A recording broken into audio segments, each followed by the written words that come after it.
Hey, sorry, things got crazy and I was gonna call, but I figured I would just send a voice memo and you can call me back later if you want. Okay, so listen to how bad the state of theater is at the moment.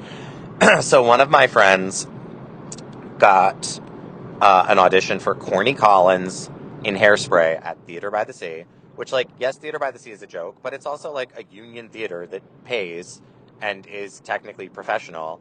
And he had to go do, like, a callback in New York, and he just got an email that says, from, like, the person in charge of casting, that was like, hey, is this still your email?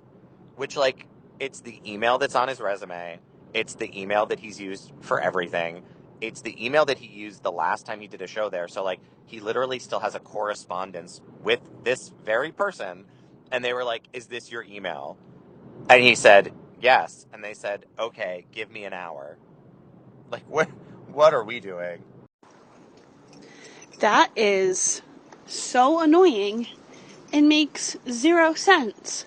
But yeah, I mean, I remember last time I auditioned for something over there, whatever equity contract they had back then paid pretty well. So hopefully he gets it. And honestly, being Corny Collins seems like a lot of fun and minimal work. So get that weekly, I don't know, they Lort C, Lort A, I don't know. But that sounds fun. But I think administratively, they've always been a nightmare.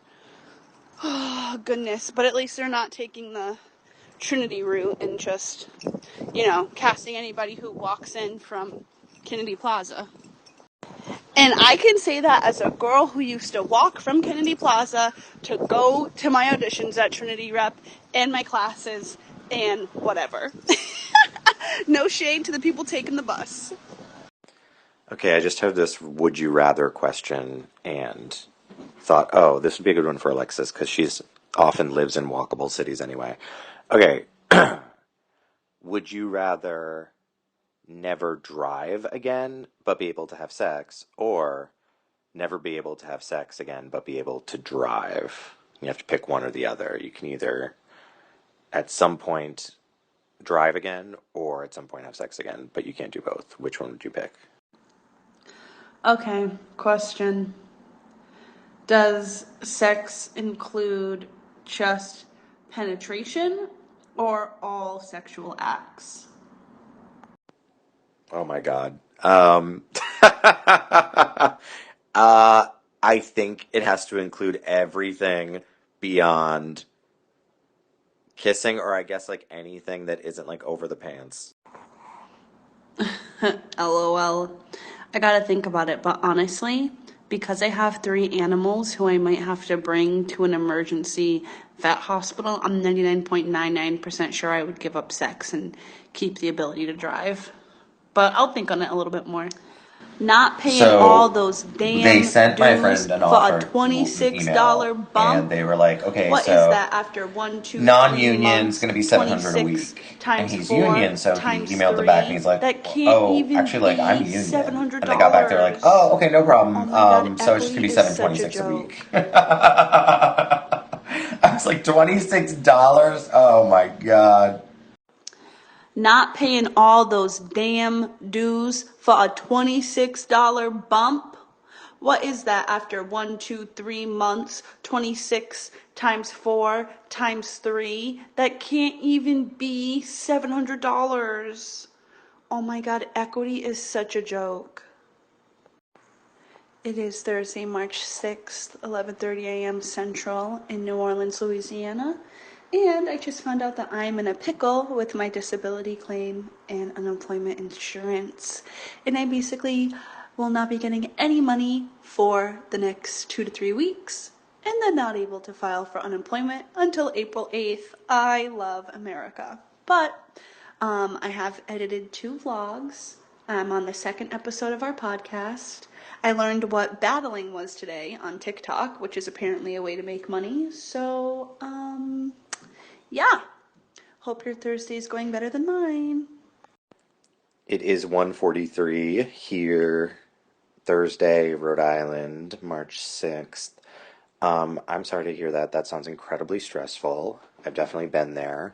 But I also have to ask, what is ballowing? Because as you know, I'm not on TikTok.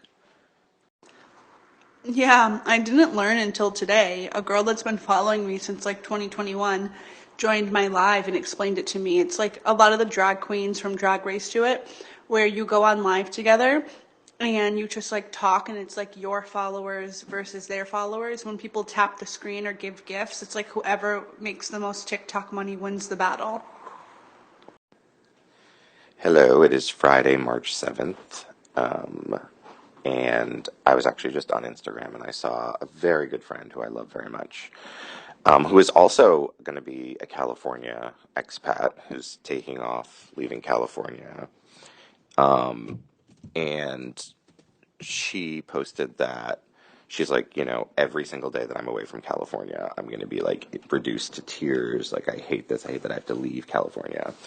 And I just find it very like, I mean, I get that everybody likes different places for different reasons, but like, knowing what I know, I'm like, most of your problems right now are centered around California. Like, it's like that's because of where you live that you're having all the problems you're having, like cost of living and being able to find a place to live and like all that stuff. And granted, like a lot of that exists everywhere, but it's just funny because I'm like, I don't know. I'm not even saying it as a criticism. It's just interesting to me to like have such an affinity for a place that like is not designed for you to live there. Greetings. I am voice memoing you back from the New Orleans Public Library downtown, where I just got my library card and I'm working on my screenplay horror slash thriller called The Land, which takes place in California. Um, yeah, people that are like obsessed with California, I don't get it. Does she live in LA or does she live in like Northern California? Also, what does she do for a living? Like, yeah, I was so excited to leave California, but okay, girl, sorry for you. Does she know where she's going? Yeah, that's why I was confused because, like, having talked to you, like, I assumed that anybody that was leaving at this point was having a very similar experience to the one that you had. And if anything, like, your experience was better. Like, you definitely could have lasted longer than she could have. She also has, like, again, I love her. I do love her. She's a good friend. She's had a lot of mental health issues, and as have we all, but hers have been kind of extreme. And she worked in the nonprofit sector, and it was one of those jobs that I think you had to have known that like TikTok, like your time's limited with this job because it was a nonprofit, like six-figure job in California, and it just basically just got eliminated. Like it was just one of those like we're not paying this money for this kind of position anymore. And I know she lived in Oakland and just like in the general sort of like Bay Area, which of course, like rent wise and housing wise, like the worst. But it's just funny to me because I'm like, I'm sure part of it has to do with the fact that like the weather and it's sunny. And I'm sure if you have mental health struggles, like all of that is useful.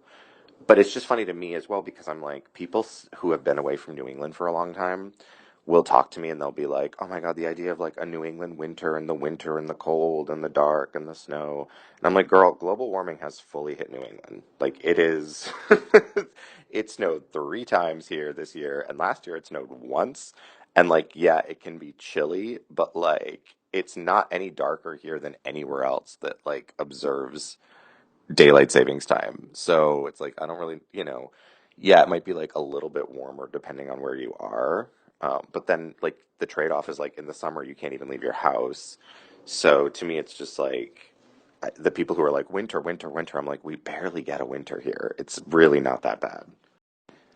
And I know you and I have had this discussion, but I don't again, I have to base this off of just conversations with her and things that she's posted on social media, but like I also don't see her, really doing anything that would indicate she's taking advantage of living in California or that she's like really like experiencing California in all its wonders.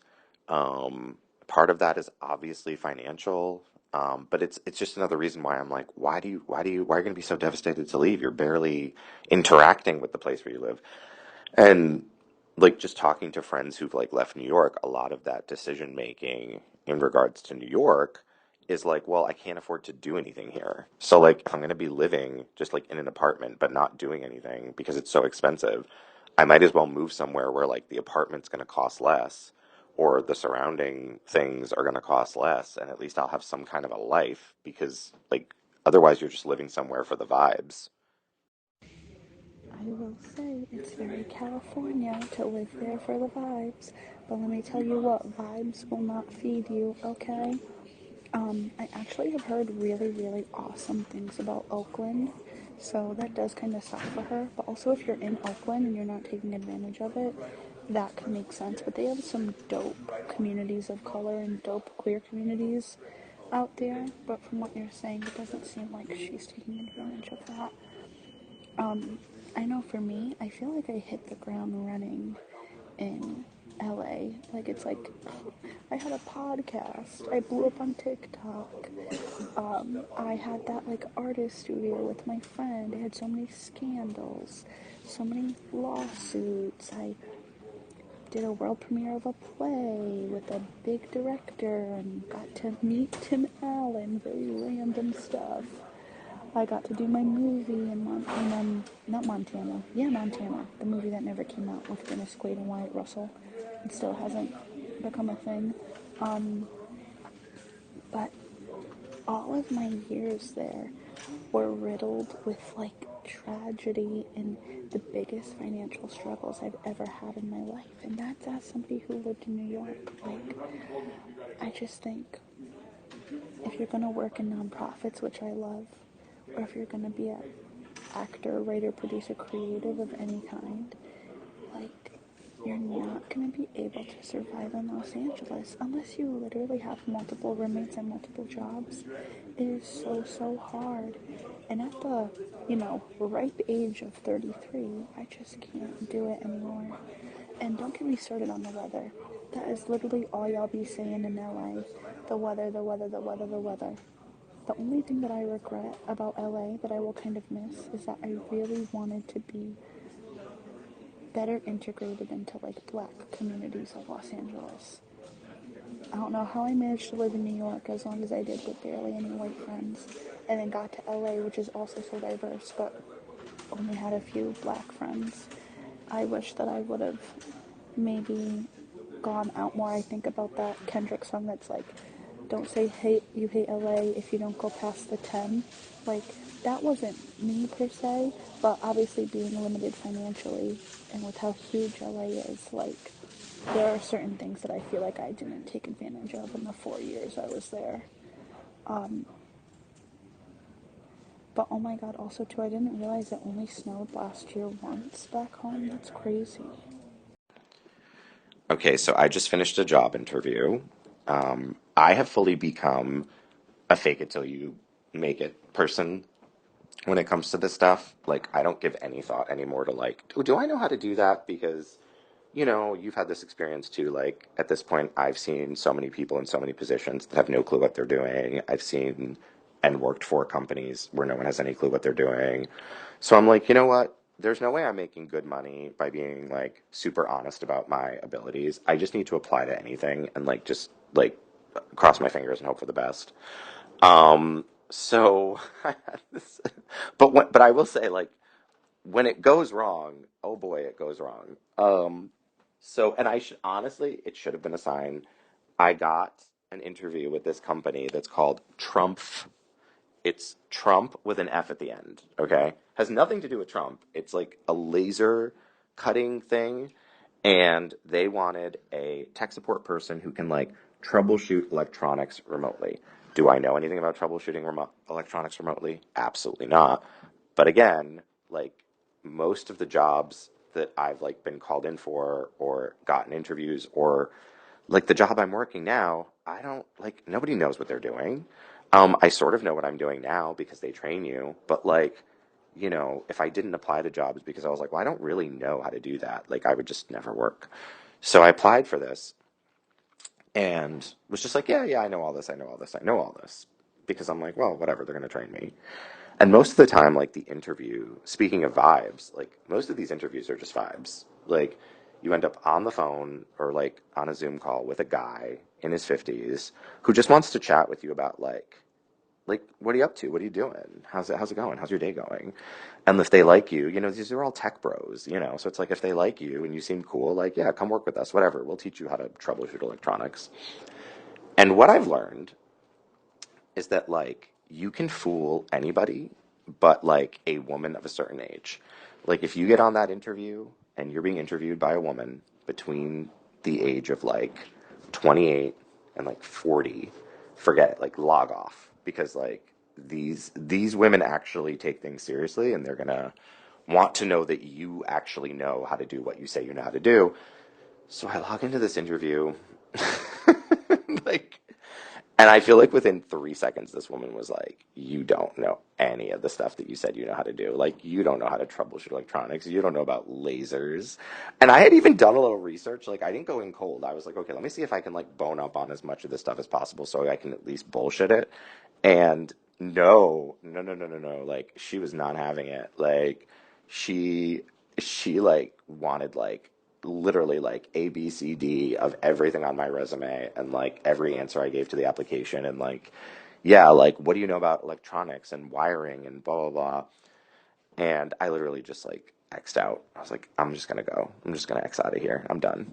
I'm all done. I was like, this is not, I'm like, I'm not even gonna like try. Like I am basically the actor on stage who like did not even look at the script. Like it's off book day and I have not even looked at the script. I need to just go get my script. Hey, sorry I missed you. It's me. It's Friday at 6 p.m. Just call me back. All right, bye.